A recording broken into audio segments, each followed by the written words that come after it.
இன்றைய நாள் கர்த்தருடைய வார்த்தை சங்கீதம் 23 அதிகாரம் 1 கர்த்தர் என் மேய்ப்பராயிருக்கிறார், நான் தாழ்ச்சியடையேன்.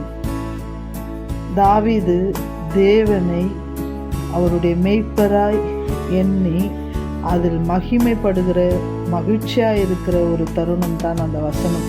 ஆம் தேவ பிள்ளைகளே, கர்த்தர் ஒவ்வொரு நாளும் நமக்கு மேய்ப்பராயிருக்கிறார்.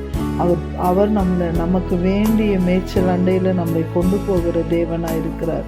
இஸ்ரவேல் ஜனங்களை நடத்தினவர், வனாந்திரத்தில் நடத்தினவர். இஸ்ரவேல் ஜனங்களுக்கு வேண்டிய ஆகாரத்தையும் அப்பத்தையும் தண்ணீரையும் அவர்களுக்கு போஷித்த தேவன். இஸ்ரவேல் ஜனங்களுக்கு மேகஸ்தம்பமாய் அக்கினி ஸ்தம்பமாய் இருந்து பகலிலும் இரவிலும் அவர்களை பாதுகாத்த தேவன். தாவீதையும் வனாந்திரத்தில் தேவன் பாதுகாத்தார். எத்தனையோ பாடுகள் மத்தியிலும் தாவீதோடு கூட இருந்து தேவன் நடத்தி வந்த காரியங்களை நாம் நினைத்து பார்க்க வேண்டும். இன்றைய நாளிலும் நாமும் அப்படியாய் சொல்வோமாக, கர்த்தர் என் மேய்ப்பராய் இருக்கிறார், நான் தாழ்ச்சி அடையேன். ஒரு நாளும் கர்த்தர் நம்மளை குறைவில் நடத்துகிற தேவன் அல்ல.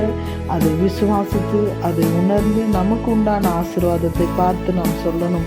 நமக்கு உண்டான சுகத்தை பார்த்து நாம் சொல்லணும். நமக்கு உண்டான தேவன் வைத்திருக்கிற திட்டங்களை அறிந்து அதை பார்த்து நம்ம வாயில் அறிக்கை செய்யும்பொழுது, நாம் விசுவாசத்தோடு அறிக்கை செய்யும்போது அதை நாம் பெற்றுக்கொள்கிறவர்களாக இருக்கிறோம். இரத்தப்போக்குள்ள பெண்மணி ஆண்டவருடைய ஆடை தொட்டால் மாத்திரம் நான் சுகமாவேன் என்று அவர் விசுவாசித்தார்.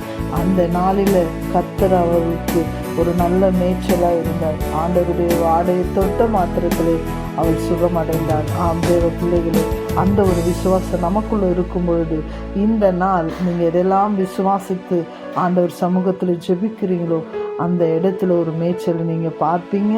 உங்களுடைய ஆசீர்வாதத்திற்குள்ளே நீங்கள் நுழையும்படியாக உங்களை நான் வாழ்த்துகிறேன். God bless you.